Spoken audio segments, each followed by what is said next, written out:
وَلَوْ رَدُّوهُ إِلَى الرَّسُولِ وَإِلَى أُولِي الْأَمْرِ، رسول کی طرف آ جائیں تو اس کا مطلب ہوا کہ حدیث رسول.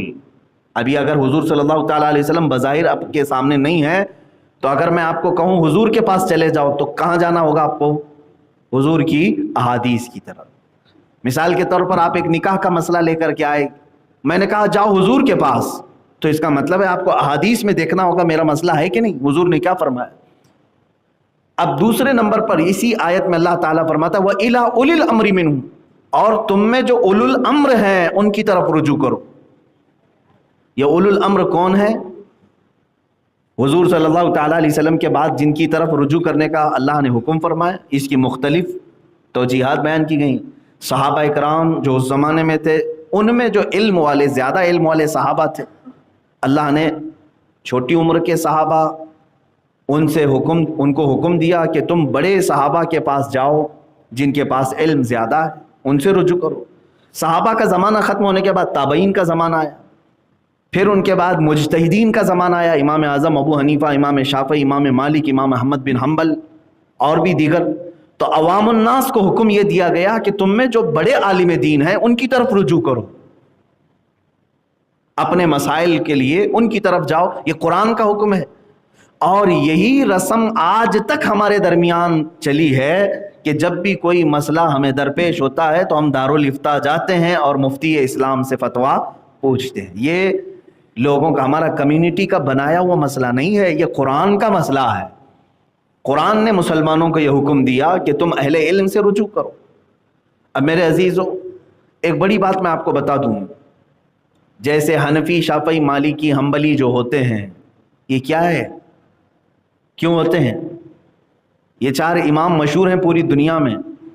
انہوں نے حدیثوں کو آسان کر کے امت کو پیش کیا. قرآن کی آیتوں سے ڈائریکٹ مسئلہ نکالنا مشکل تھا، انہوں نے مسائل نکالے اور پوری ایک کتاب بنا کر کے دی. کیا یہ تمہارے لیے جن جن معاملات میں ضرورت ہو، نماز کے، روزے کے، زکوٰۃ کے، حج کے، زراعت کے، تجارت کے، معاملات کے، طلاق کے، خلا کے، نکاح کے، رضاعت کے، مساہرت کے، ہر ایک کے مسائل قرآن سے اور حدیث سے انہوں نے نکالے. کون؟ یہ اماموں نے، امام اعظم ابو حنیفہ، امام شافعی. گویا کہ آسان کر کے امت کو دیا. اب امت کا یہ حق بنتا ہے کہ انہی اماموں کے ان نکالے ہوئے مسائل میں سے کسی ایک کو فالو کریں.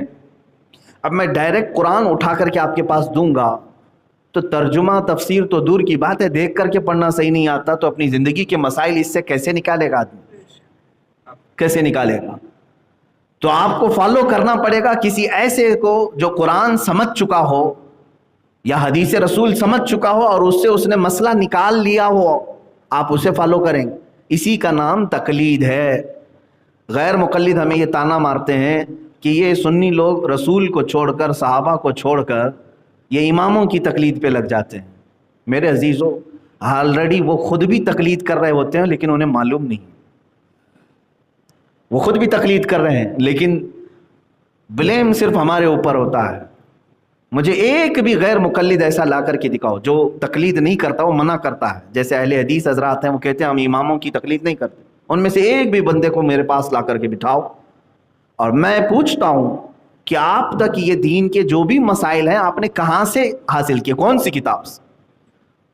کسی نہ کسی کتاب سے انہوں نے تفسیر کو سمجھا. قرآن کو، قرآن کی تفسیر، کسی بھی تفسیر کو پڑھ کے ہی انہوں نے سمجھا. تو ظاہر سی بات ہے پھر آپ اس مفسر کی تقلید کر رہے ہو جس نے قرآن کی تفسیر کی. آپ حدیث رسول پڑھ کر کے مجھے بتا رہے ہو کہ اس حدیث میں ایسا کہا گیا ہے. میں ان سے پوچھوں گا یہ کس محدث کی کتاب آپ نے پڑھی؟ کہیں گے امام بخاری نے لکھا. تو امام بخاری کی تو تقلید کر رہے ہو آپ. آلریڈی آپ خود تقلید کر رہے ہیں، کسی نہ کسی کو فالو کر رہے ہیں. کرنا ہی پڑے گا آپ کو، اس کے علاوہ کوئی چارہ ہی نہیں. حضور صلی اللہ تعالیٰ علیہ وسلم سے جنہوں نے دین اخذ کیا، انہوں نے ہمیں پہنچانے کے لیے یہ ذریعے بنائے، تفسیر، حدیث، یہ تمام چیزیں. اگر ان اماموں کو چھوڑ دو گے تو ڈائریکٹ کیسے حضور صلی اللہ علیہ وسلم سے آج حاصل کر سکو گے؟ میرے عزیزو، یہ بات طویل ہو جائے گی. یہاں پر میں جو بات بتانا چاہ رہا تھا وہ یہ ہے کہ عوام کس کو فالو کرے. آپ حنفی، شافعی، مالکی، حنبلی، چار فقہ مشہور ہیں پوری.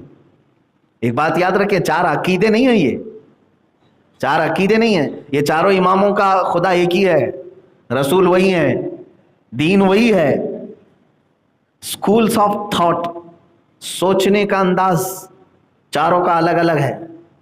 ایک ایگزامپل میں بتا دوں، قرآن میں ایک ہی آیت آئی ہے وَامْسَحُوا بِرُؤُوسِكُمْ، وضو کے متعلق یہ ایک آیت ہے. وضو کرنے کے متعلق جو آیت آئی ہے اس میں کا ایک ورڈ میں پڑھ رہا ہوں خالی. ویسے تو اللہ تعالیٰ نے فرمایا فَاغْسِلُوا وُجُوهَكُمْ وَأَيْدِيَكُمْ إِلَى الْمَرَافِقِ وَامْسَحُوا بِرُؤُوسِكُمْ وَأَرْجُلَكُمْ إِلَى الْكَعْبَيْنِ. چار فرض ہیں وضو میں نا، اپنا چہرہ دھو، اپنے دونوں ہاتھوں کو کہنیوں سمیت دھو، سر کا مسح کرو اور دونوں پیروں کو دھو. قرآن کی آیت ہے یہ، چار فرض اس میں بتائیں. تو تیسرے نمبر پر جو لفظ آیا ہے حدیث قرآن کا وَامْسَحُوا بِرُؤُوسِكُمْ، اپنے سروں کا مسح کرو، اپنے سروں کا مسح کرو. قرآن نے یہ نہیں بتایا کہ کتنے سر کا مسح کریں، آدھے سر کا کہ پاؤ سر کا کہ پورے سر کا، سر کا مسح کرو. اب آپ کو جب حکم دے دیا جائے، مثال کے طور پر میں اپنے کسی اسٹوڈنٹ کو کہوں پانی لے آؤ، تو وہ پانی لے کر کے آئے گا. جیسے چار شاگرد تھے، چار اسٹوڈنٹ تھے، میں نے چار سے کہا پانی لے آؤ. اس میں سے ایک اسٹوڈنٹ جو ہمارا تھا، ایک شاگرد، وہ گلاس میں لے آیا، دوسرا لوٹے میں لے آیا، تیسرا بالٹی میں لے کے آیا، چوتھا برتن میں لے کے آیا. کیا انہوں نے نافرمانی کی؟ میری نافرمانی تو نہیں کی. وہ چاروں آئیں گے اور کہیں گے آپ نے صرف کہا تھا پانی لاؤ، یہ نہیں بتایا کہ کس میں لاؤ. پانی لانے میں سارے لوگوں نے ہمارے بات کو پورا کیا، گلاس والا بھی، لوٹے والا بھی، بالٹی والا بھی، برتن والا بھی، لائے تو ہیں پانی، حکم پر عمل کر لیا. قرآن نے کہا سروں کا مسح کرو، لیکن یہ نہیں بتایا کتنے سر کا مسح کریں. تو امام شافعی رحمۃ اللہ تعالیٰ علیہ نے اپنے ذہن سے یہ مسئلہ نکالا کہ سر جو ہے یہاں سے لے کر گردن تک، ادھر سے لے کے ادھر تک، اس میں سے 3 بال کو بھی اگر چھو لیا تو سر پر عمل ہو گیا. تو امام شافعی نے کہا اگر کسی نے اتنا سا ٹچ بھی کر دیا مسح میں تو اس کا مسح ہو گیا، قرآن پر عمل ہو گیا. اللہ نے فرمایا سر کا مسح کرو، ٹچ بھی کر. تو شافعی مذہب میں وضو کرنے کے وقت اگر کسی نے تھوڑا سا ٹچ کر دیا اتنا مسح میں تو اس کا مسح مکمل ہو گیا، کمپلیٹ. امام مالک نے کیا سوچا؟ انہوں نے دیکھا قرآن نے کہا سر کا مسح کرو، تو انہوں نے فرمایا سر جو ہے 2 بال 3 بال کو نہیں کہتے، یہ یہاں سے لے کر گردن تک، پھر یہاں سے لے کر یہاں تک جو پورا حصہ ہے. تو انہوں نے کہا پورے سر کا مسح کرنا پڑے گا.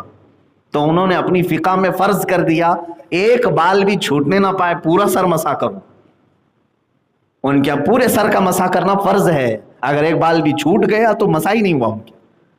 امام شافعی نے الگ سوچا، امام مالک نے الگ سوچا، امام اعظم ابو حنیفہ رحمۃ اللہ تعالیٰ علیہ ان کے دونوں کے درمیان میں. ظاہر سی بات ہے سوچنے کا مطلب یہ نہیں ہے کہ بیٹھے بیٹھے کچھ بھی اٹکل پچو مار دیں، ان کے پاس دلیل ہونی چاہیے کیوں سوچا آپ نے اس طرح سے. امام شافعی کے پاس اپنی دلیل ہے، امام مالک کے پاس اپنی دلیل ہے. امام اعظم ابو حنیفہ رحمۃ اللہ تعالیٰ علیہ نے کہا کہ ہم یہ دیکھتے ہیں کہ حضور کیسے کرتے تھے، رسول پاک صلی اللہ علیہ وسلم، کیونکہ قرآن کو وہ زیادہ سمجھ سکتے ہیں. تو رسول کریم صلی اللہ تعالیٰ علیہ وسلم کے متعلق حدیثیں جب پڑھی کہ آپ وضو میں مسح کیسے کرتے تھے تو الگ الگ انداز نہیں ملے. حضور اکرم صلی اللہ تعالیٰ علیہ وسلم کے مسح کرنے کے انداز الگ الگ ملے. کبھی حضور نے پورے سر کا بھی مسح کیا ہے، پورے سر کا مسح کیا ہے. لیکن کچھ حدیثیں ایسی ہیں، حضرت مغیرہ بن شعبہ رضی اللہ تعالیٰ عنہ کی حدیث ہے، کہتے ہیں میں نے حضور صلی اللہ علیہ وسلم کو دیکھا، ایک مرتبہ آپ نے استنجا فرمایا اور ایک کچرے کا ڈھیر تھا اس کے قریب میں وضو کرنا تھا. حضور صلی اللہ تعالیٰ علیہ وسلم کو تشریف لائے، کھلی زمین تھی. حضرت مغیرہ بن شعبہ سے حدیث ہے، کہتے ہیں کہ پانی دیا گیا، حضور نے جیسا وضو تھا پورا کیا. مسح کا جو لفظ آیا ہے تو کہتے ہیں یہ جو پیشانی کی جتنی مقدار ہے، پیشانی کی جتنی مقدار ہے اتنی مقدار میں اپنے سر کا مسح کیا. یعنی امامہ شریف پہنے ہوئے تھے تو یہ 4 انگلیاں ہیں، امامہ کو پیچھے کر دیا اس طرح سے، تو 4 انگلیوں کا جو جتنا حصہ آتا ہے یہ پیشانی کی جتنی مقدار ہے اتنی مقدار سر کا مسح کیا. تو امام اعظم ابو حنیفہ نے دیکھا کہ یہ کتنا ہوتا ہے سر کا 1/4 ہے، یہ کیا ہے، یہ پاؤ سر ہے. تو اسی لیے فقہ حنفی میں کہا گیا 1/4 سر کا مسح کرنا فرض ہے، چوتھائی سر کا مسح کرنا فرض، کیونکہ حضور سے یہ بھی ثابت ہے پورے سر کا اگر فرض امام اعظم کہتے کہ پورے سر کا ہے تو پھر حضور سے یہ چوتھائی سر بھی ثابت ہے، تو کیا حضور فرض چھوڑیں گے کبھی؟ تو یہ اسکولس آف تھاٹ جس کو کہتے ہیں، سوچنے کا انداز، دلیلوں کے انداز الگ الگ اماموں کے ہو گئے. یہ استنباط کرنے کے طریقے ہیں، قرآن سے اور حدیث سے مسئلے نکالنے کے طریقے ہیں. تو اب یہاں پر بات آئی، ایک امام شافعی وہ کہہ رہے ہیں 3 بال کو چھو لے تو مسح ہو گیا. انہوں نے بھی قرآن پر عمل کیا کہ نہیں؟ اللہ نے تو صرف اتنا فرمایا نا، سروں کا مسح کا. امام مالک کہہ رہے ہیں پورے سر کا مسح کرو، وہ بھی قرآن پر عمل کیے کہ نہیں؟ تیسرے امام اعظم ابو حنیفہ ہیں، وہ کہہ رہے ہیں کہ چوتھائی سر کا مسح کرو، وہ بھی قرآن پر عمل کر رہے ہیں کہ نہیں کر رہے ہیں؟ جیسے میں نے اپنے اسٹوڈنٹس کی مثال دی، 4 لوگ پانی لے کر کے آئے، میں نے خالی کہا پانی لے آؤ، کوئی گلاس میں لایا، کوئی بالٹی میں لایا، کوئی لوٹے میں لایا، کوئی برتن میں لایا، لیکن سب لائے کہ نہیں لائے؟ حکم پر عمل ہو گیا. اسی طرح میرے عزیزو قرآن کی مطلق آیت پر یہ چاروں اماموں کا عمل ہو گیا. رہ جاتے امام احمد بن حنبل، ان کا مسئلہ امام شافعی سے زیادہ ملتا جلتا ہی ہے، اس لیے زیادہ الگ سے بیان نہیں ہوتا. تو اب یہ تو مجتہدین کی بات ہوئی، یہ قرآن سے اور حدیث سے کیسے مسئلے نکالتے ہیں. ایک ایگزامپل میں نے یہ دے دیا، اور بھی کئی مسائل ہیں، ایسے کئی مسائل ہیں، ان اماموں کے مسائل نکالنے کا طریقہ. اب آپ کس کو فالو کریں گے؟ اب بات یہاں آتی، جو مجھے بتانا تھا وہ یہ، آپ کس کو فالو کریں گے؟ جیسے آج بعض غیر مقلد چاروں اماموں کو پڑھتے ہیں اور اس کے بعد کہتے ہیں جو آسان لگے، جو طبیعت میں آئے اس کو عمل کرتے چلے جانا.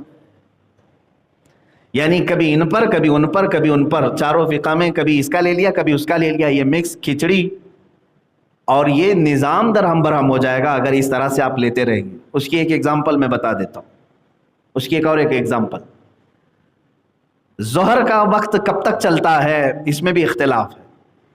ظہر کا وقت کب تک چلتا ہے؟ آپ گھڑی دیکھتے ہوں گے، اب کے زمانے میں ہمارے بچوں کو اور سب کو گھڑی ہی بتانا پڑے گا. ٹائم بتائیے آپ فکس، شریعت میں فکس ٹائم نہیں بتائے گا. یہاں ہو سکتا ہے ظہر کا ٹائم جو ہے 2 بجے سے لے کر 4 بجے تک چل رہا، ہو سکتا ہے کسی اور ملک میں 2 بجے 4 بجے دن ہی نہ نکلا ہو. تو گھڑیوں پر جو ہے ٹائم ٹیبل نہیں رکھے گئے، سورج پر رکھا گیا. سورج اور چاند سے اوقات معلوم پڑتے ہیں. ظہر کا وقت جو ہے اس کو انداز کیسے کریں گے آپ کہ کب تک باقی ہے؟ یہ ایک سدا بہار فارمولہ ہے. گھڑی بند بھی ہو گئی تمہاری، دن نکلا ہوا ہے تو آپ معلوم کر سکتے ہیں. کھلے میدان میں آئے، ایک لکڑی آپ نے زمین پر گاڑ دی، اس طرح سے زمین پر ایک لکڑی گاڑ دی، ایک 4 انچ کی یا 6 انچ کی ایک چھوٹی سی لکڑی آپ نے لی، جتنی بھی آپ کی مرضی. اس کا سایہ پڑتا ہے کہ نہیں پڑتا ہے؟ جیسے ہی آپ کھلے میدان میں سورج جب چمک رہا ہو لکڑی گاڑیں گے تو اس کا سایہ پڑے گا. یہ دوپہر کے بعد کی بات ہے. اب دیکھیں سایہ جو ہے کتنا پڑ رہا ہے، اب وہ آپ کو ناپنا پڑے گا. میں نے یوں لکڑی لگائی، اس کے بعد سایہ یہاں تک آیا، کبھی یہاں تک آیا، کبھی یہاں. دیکھتے ہوں گے نا آپ دوپہر کے وقت چھوٹا سایہ رہتا ہے اور کبھی بڑھتے بڑھتے لمبا بھی ہو جاتا ہے. آپ پریکٹیکلی اس کو دیکھ سکتے ہیں. آپ نے یہ لکڑی لگا کر کے سائے کو دیکھا اور وہاں نشان لگا دیا. اب اس لکڑی کو نکال کر کے ناپ کے دیکھیں کہ اس لکڑی کے کتنے گنا زیادہ یہ سایہ ہوا ہے. ایک سایہ اس کا اصلی سایہ ہے، یعنی 6 انچ کی لکڑی ہے تو 6 انچ کا سایہ اس کا اوریجنل سایہ. اس کے آگے جو بڑھا وہ دگنا سے گنا کہتے ہیں، یعنی ڈبل ٹریبل ہو گیا. تو اب اس کے اصلی سائے کو چھوڑ کر کے 2 سائے اور بن گئے، یعنی 6 انچ کی لکڑی کا سایہ 18 انچ کا بن گیا. بات سمجھ میں آ گئی نا؟ 6 انچ کی لکڑی کا سایہ 3 ہو گیا نا، 6 اور اس کے بعد 6 12 اور اس کے بعد 6 18. اب جہاں یہ 18 انچ کی کا سایہ ہو گیا ہے تو سمجھ لیں کہ یہ عصر کا وقت شروع ہو چکا ہے، ظہر ختم ہو گئی. یہ امام اعظم ابو حنیفہ کے نزدیک، یہ امام اعظم ابو حنیفہ، یہ فقہ ہے. میں یہ اگزامپل کیوں دے رہا ہوں آپ کو سمجھاتا ہوں. امام شافعی رحمۃ اللہ تعالی علیہ کے نزدیک انہوں نے مسئلہ اخذ کیا کہ سایہ اس لکڑی کا صرف ڈبل ہو جائے، صرف ڈبل ہو جائے، یعنی ایک کو چھوڑ کر کے دوسرا بھی آ گیا، جس کا مطلب کتنا ہوا؟